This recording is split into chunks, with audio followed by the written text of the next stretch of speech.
It's just the fact that movies can make that kind of money, that people care enough to go to the movie theater. I was so celebratory of what they were able to do, you know, and then we kind of snuck in. Actually, you know what? We didn't even try to beat them again. It just happened spontaneously. The Chinese government said, all right, time for everybody to go back to the movies. What do we want them to go see? How about Avatar? Right.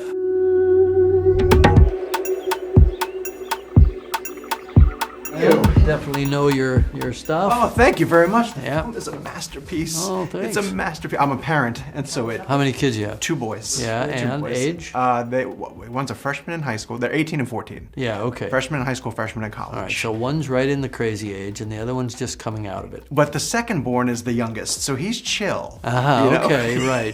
He's observed the madness. But you've been through being a father to the craziness. Yes, right? 100%. Okay, so you know what this movie's about. Oh, 100%. Right? Yes. It resonated in ways that I didn't expect. I wanted to make a movie for kids. And then by kids, I mean, you know, that angsty teenage period, which I remember so well. And then now I've been through it with 5 kids, male and female, and seeing it from the other side of the fence. Right. And the only answer is you got to lead with love, right? If I was going to give any kind of, and I don't think anybody should be asking me for parental advice, but if I was going to give advice, I would say you lead with love. Right. You start the hard conversations when they've done something, you know, when you've had to bail them out or whatever it is, or bail them out from getting in trouble at school. Right. You lead with, no matter what, I love you. Now, let's talk about what just happened. Right.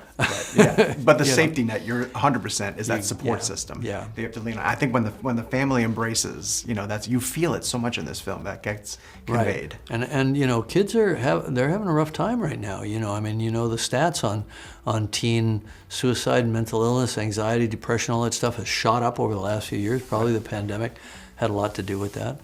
And you know, so you go to an escapist fantasy film, and you go, you know, 200 years in the future and 4.6 light years away to this fantasy world, and you see, oh, they feel the same way I do. I see myself in there. Yeah, exactly.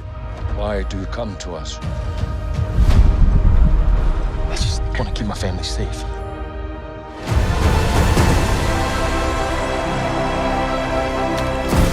We cannot let you bring your war here. Outcast. That's all they see. I see you. People will say it's been 13 years since you've made a film, but that's not accurate, right? You've been working on these films this whole time. Yeah, well, it's been 5 years of basically unbroken production, right? So we started in September of 17, and we essentially completed all production, photography, and capture on basically 2.5 movies. So 2, 3, first part of 4.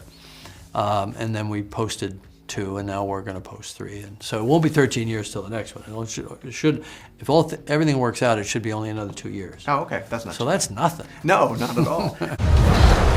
Keep up, Forrest, boy. I'm from North Carolina. You shot a film called The Abyss in my neck of the woods. Yeah, your neck of the woods. We came into North Carolina, the airport, but we shot just over the state line in Gaffney, South Carolina. That's right, correct. Yeah. I'm curious, do you wish you had this level of tech back when you were working on, say, The Abyss and Titanic? Can you imagine, like, so that you know, The Abyss worked pretty well, and there was that really strong scene with Ed Harris and Mary Elizabeth Mastrantonio where they bring her back to life and all that. Right. But the ending, you know, the big ship coming out of the water and everything, we could do that so much better now. Oh, I can. I mean, it's just so, I look at it now and it's like quaint at best.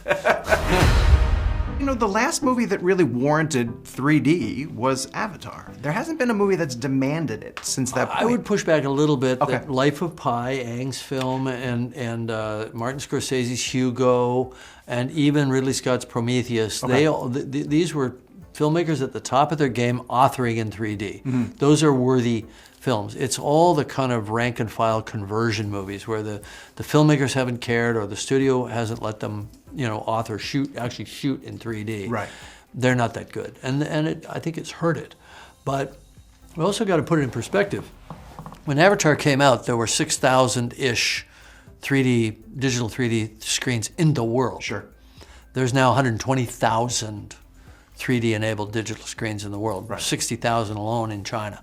So it's much more ubiquitous, it's much more available, it's much more accessible, and it's much less important. Right. Right? Much less important. Right. I mean, people will make choices. It's not, nobody's going to go to see a movie because it's in 3D. They're going to go see a movie because of all the other reasons they want to see the film. And if they like 3D, it's available. And if they don't, see it in 2D and it'll still be beautiful. Absolutely. You know.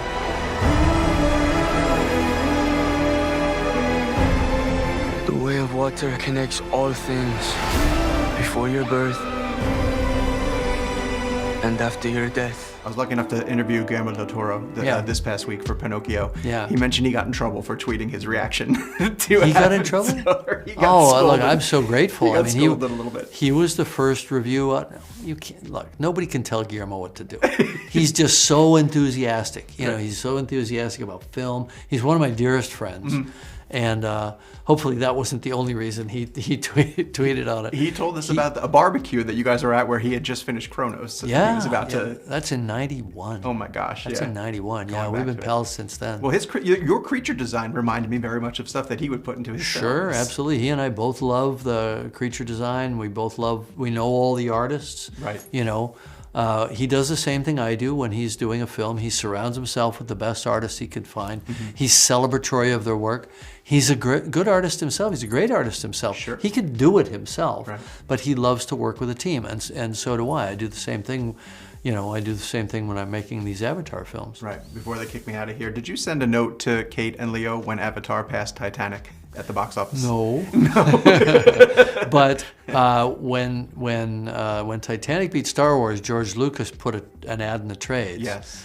And then when what was it? Not Infinity War, the Endgame beat Avatar. Right. We put an ad in the trades celebrating them. And you know, it's just the fact that movies can make that kind of money, that people care enough to go to the movie theater. I was so celebratory of what they were able to do, Right. you know.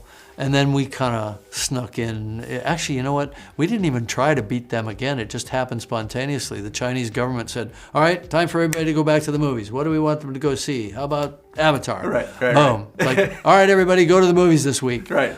And they all came for that. Yeah. Wherever we go, this family